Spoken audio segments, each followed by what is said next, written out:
हर सुबह की एक ही टेंशन कि टिफ़िन क्या पैक किया जाए, सुबह सुबह ऐसा क्या बनाया जाए कि जो हेल्दी भी हो और मज़ेदार भी कह लो खाने में हो, क्योंकि वो पूरे दिन का डाइट होता है। एक बार जो बन गया ना वही उनको घर में हस्बैंड बच्चों को खाना होता है और वही टिफ़िन लेके फिर सीधा शाम को ही तो वो घर लौटते हैं। हस्बैंड बच्चे खेल के कूद के बच्चे लौटते हैं या फिर स्कूल से या हस्बैंड ऑफिस से, तो आपको बहुत हेल्दी बनाना होता है। पर आज सुबह मेरी समझ में कुछ भी नहीं आ रहा था कि मैं क्या बनाऊं। बारिश के दिनों में ना सब्जियां भी समझ नहीं आती है।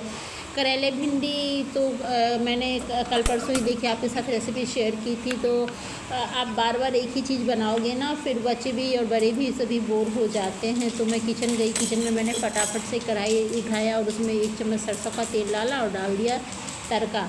इधर इसी बीच मुझे प्याज तो काटना ही था तो मैंने काट ली प्याज, एक लाल मिर्च का तड़का डाल करके फिर मैंने प्याज और हरी मिर्च को साथ में ही कटिंग करके भून दी। अभी प्याज और हरी मिर्च भून रही थी, मैं सोच रही थी कि क्या करूँ, और दिमाग नहीं चल रहा था कि उतने में मेरी नज़र गई आधी बंद गोभी पड़ी हुई थी हमारे पास। तो मैंने फटाफट से प्याज भूनते भूनते ही उसकी कर ली कटिंग। आज की टिफ़िन इतनी अच्छी पैक होने वाली है ना कि आपको मिल जाएंगे आइडियाज़। तो मैं यही कहूँगी कि आप रेसिपी को वीडियो को पूरा देखें तो शायद कि आपको भी टिफ़िन पैक करने में सप्ताह में 1 से 2 दिन की तो मदद मिल ही जाएगी, वो भी बहुत हेल्दी, और आपको बिल्कुल भी टेंशन नहीं होगा। तो मेरे किचन में यहाँ पे बंद गोभी थी, आपके किचन में जो भी हो आप वो पैक कर लेना। अरे कुछ भी नहीं होता है तो आलू तो होती है, उसी की आलू फ्राई की भी मैंने रेसिपी डाली है, तो आलू फ्राई आप कर सकते हो। तो चलते ठीक है, इस तरह से मैंने ये बातों बातों में इस सब्ज़ी को कर ली तैयार। और यहाँ पे मैंने हल्दी, नमक, धनिया पाउडर और गरम मसाला पाउडर और चुटकी भर चाट मसाला पाउडर, जो बेसिक मसाले के साथ मैंने ना ये बिल्कुल ड्राई मतलब बिना टमाटर के, क्योंकि एक तो टमाटर अब धीरे धीरे महंगी भी हो रही है, ऊपर से बारिश में मैंने परसों 1 किलो टमाटर लेके आई थी, वो टमाटर सारे हो गए ख़राब। तो मैं यहाँ पे मैंने सोचा आज बिना टमाटर के ही बना दूँ, तो थोड़े से चाट मसाला को डाल दिया। और वहाँ पे जब तक ये भून रहे हैं तब तक मैंने एक तवे पे डाला ज़ीरा, साबुत लाल मिर्च, धनिया साबुत, कसूरी मेथी, और यहाँ पे रही एक अजवाइन, और साथ ही साथ में एक तेज़पत्ता और 2-4 काली मिर्च में डालूँगी। अच्छा, ये इतने सारे मसाले मैंने भुने हैं, ये मैं मतलब इतना सारा यूज़ तो नहीं हमारा होना तो इसमें बिल्कुल 1/4 ही है, लेकिन क्या है इससे कम भुने नहीं जा सकते हैं। तो हालांकि आप आगे रेसिपी देखोगे तो आपको चीज़ें समझ में आ जाएंगी।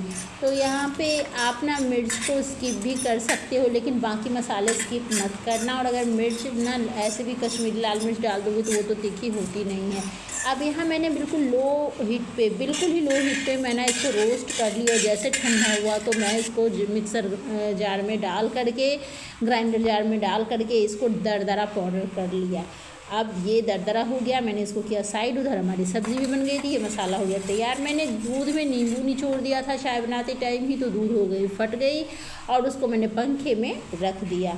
अब जैसे ही दूध फटी पंखे में रखा तो मैं इसको फटाफट से रुमाल ले निकाली और उसको निचोड़ना शुरू कर दिया।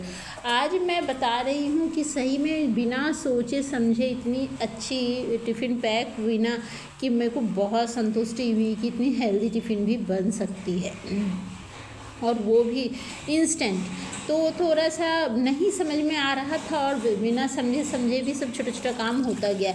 ये पानी मैंने कर दिया साइड, क्योंकि पानी आप देख रहे हो कितना गाढ़ा है, दूध बहुत अच्छे से नहीं फटा। वैसे भी हमारे यहाँ का दूध बहुत अच्छा होता है, बिल्कुल मतलब प्योर दूध रहते हैं। तो पनीर निकलने के बाद भी वो बिल्कुल गाढ़ी गाढ़ी सी थी। और अगर पतली भी हो ना तो बहुत हेल्दी होती है वो पनीर वाली पानी, तो उसको बिल्कुल नहीं फेंकना चाहिए। वहीं आटा लिया, आटे में मैंने डाला अजवाइन और कसूरी मेथी थोड़ा क्रश करके, वहीं स्वाद अनुसार नमक डाला। यहाँ पे लाल मिर्च पाउडर डाली। आप यहाँ पे चिली फ्लेक्स डाल सकते हो, मेरे पास चिली फ्लेक्स नहीं थे। और साथ ही साथ स्वाद अनुसार थोड़ा सा नमक डाल दिया। अब इन सबको मैं अच्छे से मिक्स कर रही हूँ, और अच्छे से मिक्स करने के बाद जो वो पनीर वाले पानी थे ना इसमें किसी तरीके का मैंने ऑयल या घी का इस्तेमाल नहीं किया है। तो आटा मैं ना पनीर वाले पानी से, क्योंकि इसको बेकार क्यों जाना, और अगर आप रखे रहो तो एक बर्तन भी इंगेज रहता है, तो मैंने सोचा कि साथ के साथ ही खाली कर दो, इधर उधर उसमें कुछ ना कुछ पड़ता रहेगा, गिरता रहेगा, तो क्या ही फ़ायदा। देखो पतीली भी हो गई खाली, तो मैंने इसको उसी समय मिक्स करके काम कर लिया ख़त्म। तो इसी बहाने हमारा आटा भी हो गया बिल्कुल सॉफ्ट सा डो तैयार। जैसे कितना सारा मैंने इसमें घी डाल के तैयार किया हो, क्योंकि पनीर वाले पानी में तो बहुत सारा फैट पड़ा हुआ था ही, और साथ में हेल्दी भी था। तो मैंने इसको, अब आटा को मैं करती हूँ साइड, और इसको मैं ढक के एक साइड से रख दूँगी। अब चलिए अब दूसरे काम में लगते हैं, क्योंकि सब्ज़ी तो हमारी हो गई तैयार, आटा भी हमने यहाँ पे लगा लिया, और ये हमारी ना पनीर भी सूख के हो गई तैयार। बिल्कुल ऐसे सूखना मतलब इसका पानी सारा ड्राई हो गया। ये अभी जैसे पनीर हमारा ड्राई हुआ, तो यहाँ पे मैंने इसमें बस नाम की डाली है कश्मीरी लाल मिर्च, ये ज़ीरा पाउडर, और ये जो हमने मसाला रोस्ट किया था बस, तो चुटकी भर हल्दी, और ये मैंने थोड़ा सा और डाल दिया अजवाइन। अजवाइन मैंने इसलिए डाला वापस की थोड़ी सी ना, और ये है हमारा चाट मसाला। तो यहाँ पे अजवाइन मैंने इसलिए डाला कि थोड़ी सी वो तो पाउडर हो गई थी, दरदरी सी, थोड़ी दांत में लगती है ना तो अच्छी लगती है। साथ में मैंने एक अदरक घिस के डाल दिया, और साथ में मतलब स्वाद अनुसार नमक। अब बारी आ गई धनिया पत्ती की। अब इतना मज़ेदार और चटपटा सा ये स्टफिंग हो रहा है तैयार, पनीर स्टफिंग।